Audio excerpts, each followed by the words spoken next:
दुख धाम का बुद्धि से संन्यास कर शांति धाम और सुख धाम को स्मृति में रख वहाँ चलने की लायक बनने की, स्व परिवर्तन कर भारत की व अपनी सच्ची सेवा करने की, सभी तक रूहानी नॉलेज पहुँचाने की, अपना सत्युगी जन्मसिद्ध अधिकार लेने के लिए एक सत्य परमात्मा में पूरा निश्चय रखने की,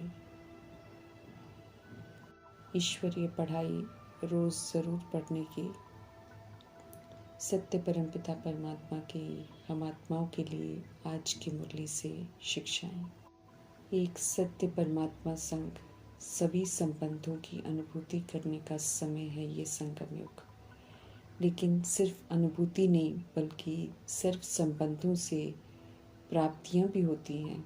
उन प्राप्तियों की खुशी का अनुभव करने की भी समझ दे रहे हैं वरदाता परमात्मा, क्योंकि इन्हीं अनुभवों से तृप्त आत्मा भव का वरदान प्राप्त कर सकेंगे। समझ देते हैं प्रभु कि जो सच्चे आशिक होते हैं वो परमात्मा संग सर्व संबंधों की अनुभूति के साथ प्राप्तियों को भी अनुभव कर लेते हैं। इसलिए वो हर परिस्थिति में, हर कर्म में सदा प्राप्ति की खुशी में ही रहते हैं। कभी भी हलचल में नहीं आते हैं, डगमग नहीं होते हैं। समझ देते हैं वरदाता परमपिता परमात्मा कि कई बच्चे अनुभूति करते हैं कि हाँ, परमात्मा मेरा बाप है, वे ही मेरी माँ भी हैं, साजन भी हैं, बच्चा भी हैं, दोस्त भी हैं। लेकिन जितनी प्राप्ति होनी चाहिए उतनी नहीं होती है, क्योंकि अनुभूति के साथ सर्व संबंधों के द्वारा जो प्राप्ति होती है उसकी महसूसता नहीं करते हैं। सर्व संबंधों की अनुभूति के साथ प्राप्ति की महसूसता भी जरूर होनी चाहिए। जिन्हें ऐसे प्राप्ति की महसूसता होती है, जो अनुभूति करते हैं, वे सदा तृप्त रहते हैं। उन्हें फिर कोई और चीज़ की चाहना नहीं रहती है, कोई अभाव वो अनुभव नहीं करते हैं। जहाँ सर्व प्राप्तियाँ होती हैं वहाँ तृप्ति ज़रूर होती है। प्रभु के साथ सर्व संबंध अल्पकाल के हद के आकर्षणों से, हद के सहारों से मुक्त कर देता है, साधनों की निर्भरता से मुक्त कर देता है। उनके साथ सर्व संबंध से पदम गुना हिम्मत, उमंग, उत्साह की प्राप्ति होती है। स्नेह की, अतीन्द्रिय सुख की प्राप्ति होती है। फिर किसी भी प्रकार का सहारा आकर्षित नहीं कर सकता है। एक बाप दूसरा न कोई की अनुभूति सर्व प्राप्तियों से संपन्न बना देती है। सर्व प्राप्तियों का आधार एक बाप ही है। उन्हीं से सर्व संबंधों का रस अनुभव कर सकते हैं। देह के भान से परे होने से सत्य परमात्मा को अनुभव कर सकते हैं। देहधारी के संबंध का आधार धोखा ही देता है। स्थूल सहारे दिखाई देते हैं परंतु वे स्थायी कभी नहीं होते हैं। माया इस समय झूठे सहारों को सच्चा सहारा अनुभव कराती है। समय आने पर ये आर्टिफिशियल सहारे धोखा जरूर देते हैं। सर्व संबंधों का सहारा एक बाप सदा रहे, इस अनुभव को बढ़ाने की, सर्व प्राप्ति करने की समझ देते हैं। हर परिस्थिति में स्थूल रूप का सहयोग देने वाला सहारा बाप ही है। ये अनुभव और बढ़ाना है। साकार स्वरूप में साथ का अनुभव कर सकते हैं। इसी विधि से मजबूत बनना है। ईश्वरीय सेवा में निमित्त बनो, अर्थात करावनहार की स्मृति से करनहार बन सेवा पर हाजिर रहो। निमित्त बनो अर्थात स्वयं को जिम्मेवार आत्मा समझ ईश्वरीय सेवा में सहयोगी बन जाओ तो सफलता का हिस्सा मिल जाएगा। संगम युग में प्रभु का संग सच्चा सत्य का संग है। इस संग से ऊपर हमें चढ़ना है। इसलिए प्रभु सावधान करते हैं कि झूठ के संग में कभी नहीं जाना है। सारी दुनिया इस समय झूठे देह अभिमान में है, इसलिए झूठी बन गई है। उनका संग करने से गिरती कला में चले जाएंगे, संग दोष लग जाएगा। हद से बाहर निकल अभी हमें बेहद में टिकना है।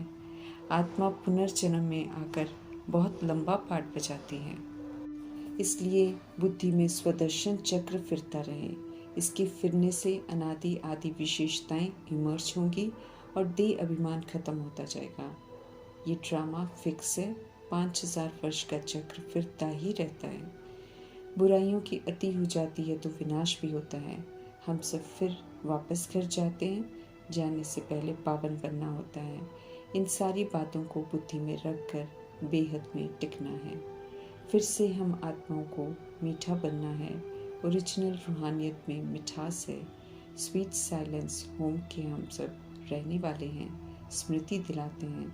मीठे मीठे रूहानी बच्चे कहकर मीठा बनने का इशारा देते हैं। खुद को भूलकर हम सब बेसमझ बन जाते हैं, असभ्य बन जाते हैं। अब मीठे परमात्मा हम आत्मा को सभ्य बना रहे हैं। उत्तम पढ़ाई पढ़ाकर सही मायने में शिक्षित करते हैं, समझदार बनाते हैं। अपने सुप्रीम फादर टीचर सदगुरु को भूलना नहीं है। उनकी श्रेष्ठ मत पर चलकर सूर्यवंशी बनने का अवसर जो मिला है उसका पूरा सदुपयोग करना है। 5000 वर्ष के बाद वंडरफुल टीचर मिलते हैं, वंडरफुल पढ़ाई पढ़ाते हैं, श्रेष्ठ देवता बनाते हैं। देह अभिमान और विकारों के कांटों से मुक्त कर खुशबूदार फूल बनाते हैं। उनसे पढ़कर ऊंच से ऊंच आदि सनातन देवी देवता धर्म का हमें बनना है और बेहद का सुख पाने का पात्र बनना है। हद की बातें, हद के रिश्ते ड्रामा का पार्ट है जो कि खलास हो जाना है। इसलिए हद की सभी चीज़ों से मुंह निकाल देना है। हद से बुद्धि का योग हटाकर बेहद की मिल्कियत की तरफ लगाना है, पुरुषार्थ करना है और फिर उसे प्राप्त करना है। शरीर भी विनाशी है, परिवर्तनशील है, उससे भी मुंह निकाल देना है। समझदार पारस बुद्धि बना रहे हैं सत्य परमात्मा, तो उनकी श्रेष्ठ मत पर चलना है। सुप्रीम टीचर के डायरेक्ट वर्जन को सुनने के पात्र बने हैं हम सब, तो उनका कहना ज़रूर मानना है। उन्हें अच्छी रीति याद करना है, उन्हें कभी भी भूलना नहीं है। बहुरूपी माया को अच्छी तरह से पहचानना है।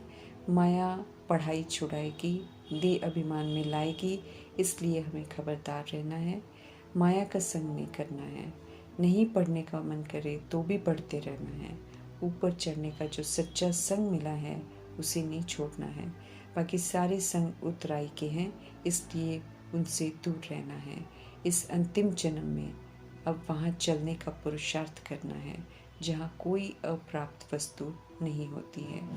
कलयुग का सुख मायावी है, अल्पकाल का है, इसलिए इसके आकर्षण में बिल्कुल नहीं आना है।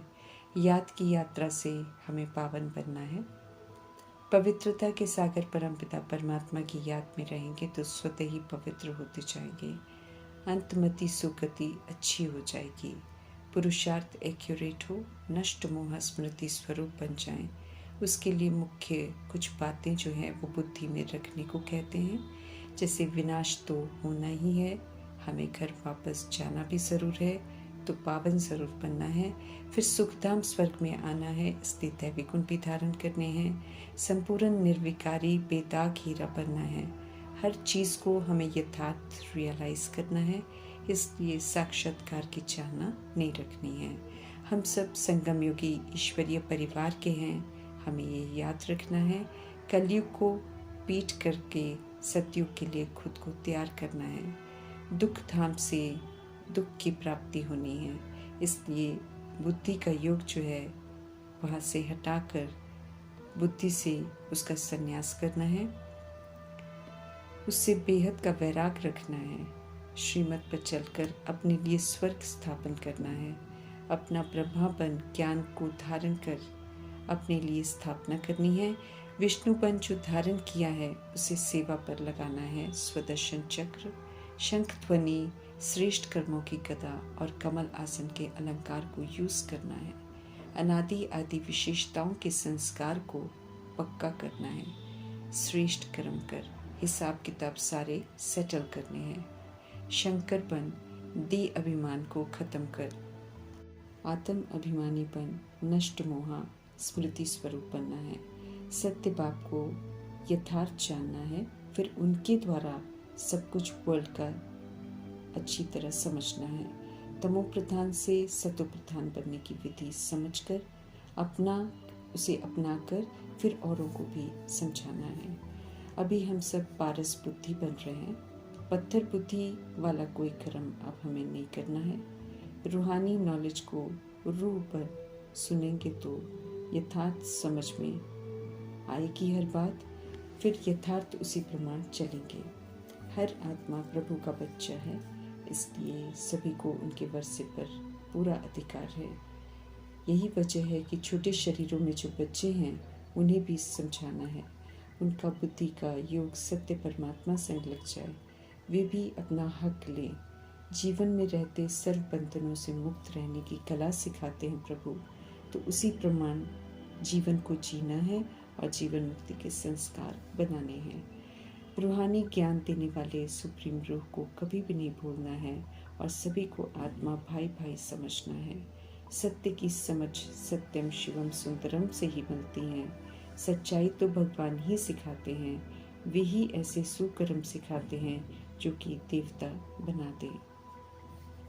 निराकार परमपिता परमात्मा का रूप ज्योति बिंदु है और नाम उनका सदा ही शिव है। क्यों? क्योंकि वे सदा ही कल्याणकारी हैं। वे अपकारी पर भी कल्याण करते हैं। उनकी श्रेष्ठ मत पर चलने में ही हम आत्माओं का कल्याण है। ऐसे कल्याणकारी परमपिता परमात्मा का धन्यवाद करते हुए ओम शांति।